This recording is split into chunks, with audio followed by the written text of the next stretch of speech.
Bonjour et bienvenue sur France 24 et sur Radio France Internationale. Notre invité aujourd'hui est Moïse Katumbi, le président d'Ensemble pour la République. Et avec moi pour cette interview, Christophe Boisbouvier de RFI. Moïse Katumbi, bonjour. Bonjour Boisbouvier, bonjour Perleman. Monsieur Katumbi, on va commencer par la situation dans l'Est du pays. Les violences, les exactions continuent malgré les tentatives de médiation. Est-ce que vous êtes d'accord avec le président Félix Tshisekedi quand il accuse son homologue rwandais Paul Kagame d'être l'agresseur et quand il appelle à la rescousse la communauté des États d'Afrique de l'Est? Vous savez, mes pensées vont d'abord à la population congolaise. Nous avons de milliers de déplacés, des guerres dans notre pays. Et je condamne fermement cette agression du M23. Vous savez que ce soit le Rwanda, ou le Burundi, ou l'Ouganda, je ne serai jamais d'accord que de pays voisins puissent aider les rebelles dans notre pays. C'est une guerre injuste. Le M23 doit partir. Vous savez, moi, je ne suis pas quelqu'un qui pleure. Ça fait depuis 1998 que nous sommes en train de condamner les autres pays voisins. Il faudrait qu'on cesse de pleurer. Il faut que nous puissions agir. Donc il faut que nous puissions motiver notre armée. Est-ce que vous vous opposez à cette force d'interposition des États d'Afrique de l'Est qui a commencé à se déployer? Vous savez, il y a deux pays soupçonnés chez nous. Il n'y a plus la confiance de la population. Nous avons une très bonne armée, mais nos militaires ne sont pas motivés. Vous savez, c'est une armée forte, une armée professionnelle. Nous avons des militaires qui ont débouté les M23. Ils avaient quitté nos frontières. Mais le grand problème que nous avons aujourd'hui, l'armée est démotivée. Moi-même, lors de ma tournée à l'est du pays, j'avais écrit au président Tshisekedi une lettre et j'avais parlé avec lui pour dire, écoutez, il faudrait qu'on améliore le salaire de militaires. Ils sont démotivés. Et aussi, il faut qu'on organise des bonnes élections parce que, vous savez, la légitimité aussi dans un pays doit compter. Et le grand problème que nous avons aujourd'hui, aussi longtemps que nos militaires ne sont pas bien rémunérés, le social ne marche pas et nous allons toujours continuer à pleurer. C'est pourquoi je dis, il y a moyen d'arrêter cette guerre, il faudrait avoir une vision et il faut dire non à l'agression. Alors les élections présidentielles, législatives, elles sont prévues par la CENI, la commission électorale, le 20 décembre 2023. Pour la plupart des observateurs internationaux, le calendrier est matériellement intenable et un glissement inévitable. Mais le président Tshisekedi affirme que ce ne sera pas le cas. Quel est votre point de vue? Vous savez, je me rappelle bien du cardinal Ambongo. Il avait dit, d'un mal, parfois, on peut sortir un bien pour le pays. D'abord, l'élection de Kadima a été contestée par tout le monde. Le président de la CENI. Le président de la CENI. Mais le plus important pour nous, c'est l'unité et l'avenir de notre pays. Oublions le passé, voyons voir l'avenir. J'espère que Kadima sera à la hauteur pour nous donner de bonnes élections. C'est vrai, il va être très difficile, mais il reste une année. Si on a la volonté de changer les choses dans notre pays, le président Kadima doit les démontrer. Et en plus, le plus important pour moi, c'est les jours des élections. Je demande à la population congolaise, ils doivent aller s'enrôler. Et le jour, nous n'allons pas permettre cette fraude, les élections chaotiques qu'on a eues en 2018. Je demande à la population congolaise de faire des sacrifices pour que nous puissions avoir de bonnes élections. Le jour des élections, ils ne doivent pas quitter le bureau de vote. Mais est-ce que l'état de siège décrété en Ituri et dans le Nord Kivu depuis plus d'1 an ne risque pas de faire obstacle à la transparence? Vous savez, je veux parler de l'état de siège, mais je voulais terminer d'abord le jour de vote. Ils ne doivent pas quitter le bureau de vote. On doit compter et afficher le résultat. Et nous ne serons pas d'accord avec le vote électronique, on sera d'accord avec le vote semi-électronique. L'état de siège, c'est un malheur pour nous. On a renouvelé l'état de siège plus de 40 fois aujourd'hui dans notre pays. L'état de siège a été mal planifié. Malgré que j'étais dans l'Union sacrée, on n'a jamais été consulté, mais cet état de siège a créé plus de problèmes. Et je crois que si on a été contacté, si tout était planifié, le gouverneur militaire ne pouvait pas rester à Goma. On allait le mettre dans les territoires où il y a la guerre. Comme ça, il allait être au front au lieu de rester dans un bureau climatique. Mais j'espère bientôt les militaires vont tout faire pour chasser le M23 dans notre pays et que nous aurons de bonnes élections. Alors justement, à propos de bonnes élections, Adolphe Musito, l'ancien Premier ministre, accuse la CENI de planifier une fraude. Est-ce que vous aussi, vous suspectez qu'une fraude est en train d'être planifiée ou est-ce que vous accordez sa chance à la CENI encore?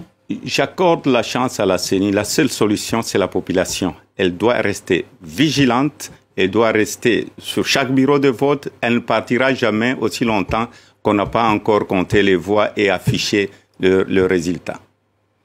Jusqu'à nouvel ordre, Moïse Katumbi, votre parti Ensemble pour la République et vous-même, vous êtes toujours allié de Félix Tshisekedi dans l'Union sacrée. Qu'est-ce que vous pensez, quel bilan vous portez, qu'est-ce que vous pensez de la gestion du pays par le président Tshisekedi depuis 4 ans? Vous savez, je suis allié dans l'Union sacrée, ça fait 2 ans. Le président Tshisekedi avait fait appel à moi et à mon parti pour le rejoindre. Mais le bilan est très mauvais. Le bilan est chaotique. Mais j'ai donné des conseils en interne. J'ai écrit au président de la République et j'avais aussi donné le cahier de charges quand j'ai accepté de rejoindre l'Union sacrée. Et ce cahier de charges n'a pas été considéré. Alors, depuis des mois, tout le monde se pose la question, en raison de ce que vous venez de dire, de vos critiques à l'égard du président Tshisekedi. La question est la suivante. Est-ce que vous allez, oui ou non, être candidat à l'élection présidentielle de décembre 2023 ? Vous savez, ce n'est pas des critiques, c'est une réalité. J'ai donné de conseils en interne. Mais comme la situation continue à être chaotique, je dois sauver un peuple en danger. Et je serai candidat en 2023. Mais je dois avaliser ma candidature au congrès de notre parti le 19 à Lubumbashi. Donc je serai candidat parce que j'ai une vision pour mon pays et j'ai un bilan quand j'étais gouverneur et j'ai de l'expertise aussi. Je ne viens pas là pour faire de l'aventure parce que vous savez, il ne faut pas chercher le pouvoir pour le pouvoir. Je serai un président qui ne pleure pas. Je serai un président qui va trouver des solutions pour son pays. Donc ça y est, votre décision est prise aujourd'hui, vous êtes candidat? La décision est prise, je suis candidat. Je suis candidat parce que j'ai une vision, j'ai un programme où on va nous respecter. Ce que je ferai, je vais créer de l'emploi. J'ai les infrastructures à refaire, il y a le tourisme. Aussi, on doit aussi reconstruire notre armée, donc la sécurité dans notre pays. J'ai tout un programme.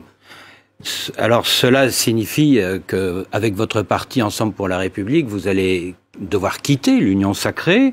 Vous venez de nous le dire, vous allez tenir un congrès le 19, c'est-à-dire je crois lundi prochain. Ce sera où? Et est-ce que surtout vous ne craignez pas que beaucoup de vos députés, sénateurs, ministres même, vous avez 5 ministres actuellement dans le gouvernement, ne vous abandonnent pour soutenir le candidat Tshisekedi? Vous savez, j'ai décidé de quitter, donc j'ai dit au revoir à l'Union sacrée, mais je dois aussi consulter le membre de mon parti le lundi au congrès à Lubumbashi. Je sais qu'il y a des gens qui vont nous quitter, et c'est ça la démocratie. Ceux qui partent vont laisser la place aux autres, mais nous allons continuer avec de vrais combattants qui voudront que nous puissions changer la situation de notre pays ensemble pour un Congo meilleur. Alors, cette décision, vous y avez longtemps réfléchi parce qu'elle est lourde de conséquences. Il y a quelques jours, Laurent Batebenga, le président du tribunal de commerce de Lubumbashi, a démissionné. Il a déclaré dans sa lettre de démission, on va le citer, avoir reçu des pressions pour intervenir dans le dossier de votre société, MCK, c'est un long litige, afin, et là je le cite, de priver un adversaire politique des ressources financières qui lui donneraient les moyens de combattre le régime lors des élections de 2023. Il parle de vous, visiblement, et de quoi s'agit-il? Vous savez, c'est le problème d'une ancienne société à moi qui est MCK. C'est un procès qui était ici à Paris, à la cour d'appel. MCK avait gagné le procès à la cour de cassation de Paris. Et j'ai lu la démission du juge Batebenga. C'est ce que nous avions condamné ensemble avec le président Tshisekedi, l'arbitraire et l'instrumentalisation de la justice. Heureusement, il y a encore des personnes comme le juge Batebenga, mais nous avons de très bons juges. Nous devons laisser la justice fonctionner convenablement dans notre pays. Pourquoi les gens ne nous respectent pas aujourd'hui? L'instrumentalisation de la justice. Nous devons avoir une justice indépendante. Et pour moi, je ne vais pas faire marche arrière. Je serai candidat. Je sais qu'ils vont encore vouloir créer de faux dossiers. Je suis habitué, mais je me défendrai. Je me défendrai parce que j'ai une vision pour mon peuple. Mais là, quand il parle de pression, ça veut dire quoi? Une pression du pouvoir sur ce juge pour vous nuire. Enfin, c'est de ça qu'on parle, parce que peut-être qu'ils se disent qu'en effet, vous avez les ambitions que vous venez de déclarer. Mais vous savez, ces ambitions, j'ai ces ambitions depuis 2016. J'avais déclaré ma candidature. Quand je suis allé à l'Union Sacrée, ce n'était pas une plateforme électorale, l'Union Sacrée. Il n'y a pas une charte à l'Union Sacrée. Chacun est allé pour donner un coup de main. Donc, je suis candidat parce que je vois que mon pays va mal. Et je peux trouver une solution pour mon pays. Je l'ai fait quand j'étais gouverneur. J'ai un bilan, donc j'ai de l'expertise. Après 8 ans de brouille, vous avez serré la main de l'ancien président Kabila. C'était en mai dernier à l'église, à Lubumbashi. Alors évidemment, ça a surpris tout le monde. Mais maintenant que vous nous dites que vous êtes candidat, est-ce qu'on va vers un renversement d'alliance sur le thème tous contre Tshisekedi? Et est-ce qu'on pourrait voir, par exemple, Joseph Kabila ou plusieurs de ses partisans à votre congrès de lundi prochain, d'Ensemble pour la République? Vous savez, au Congrès, nous allons inviter tout le monde. Nous allons inviter tout le monde au Congrès. La réconciliation avec M. Kabila, c'est une réconciliation de Katangé. Donc, je serrai la main au président Kabila. Le plus important pour nous, c'est le pays, c'est le Congo. Je suis un chrétien catholique et j'avais serré la main et ma main était sincère parce que nous devons voir l'avenir en face. Et le plus important pour moi, ce n'est pas, pour le moment, nous n'avons pas un deal politique avec qui que ce soit, mais le parti va voir lors des assises ce que nous devons considérer comme amis et alliés. Y compris, pourquoi pas, les kabylistes? Vous pourriez faire alliance avec les kabylistes? Vous savez, pour le moment, nous avons un grand parti politique. Nous avons notre propre vision avec le parti politique. Pour le moment, nous marchons en tant qu'ensemble pour la République. Mais quand vous dites pour le moment, ça veut dire que ça peut changer, qu'il peut y avoir cette main à l'Église peut devenir une alliance politique. Non, vous savez, il y a eu la main à l'Église, mais il y a plusieurs candidats qui se sont déclarés, et je respecte tous, je respecte tout le monde. Mais jusqu'à aujourd'hui, ce n'est pas à l'ordre du jour. Mais justement, il y a beaucoup de candidats dans l'opposition, en plus de vous, hein, Monsieur Katumbi. Il y a Matata Ponyo, il y a Mouzito, il y a Fayoulou, pourquoi pas demain le prix Nobel de la paix 2018, le docteur Mukwege. Or, il n'y a qu'un seul tour dans votre pays. Est-ce que cette multitude de candidats de l'opposition ne va pas faire le jeu du président sortant?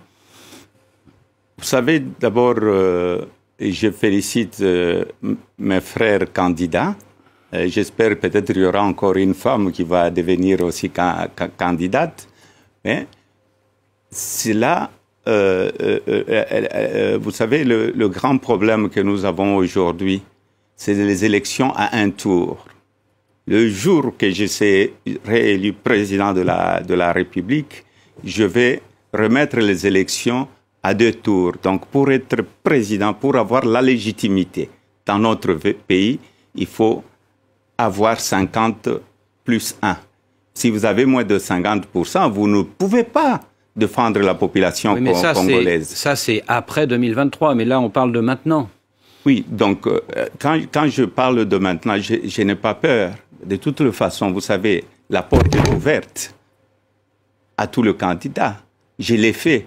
Quand j'étais à l'opposition, avec le rassemblement à Genève, la porte est ouverte, mais là, j'ai un grand parti politique. Je ne peux pas décider seul aujourd'hui. Je dois consulter le parti.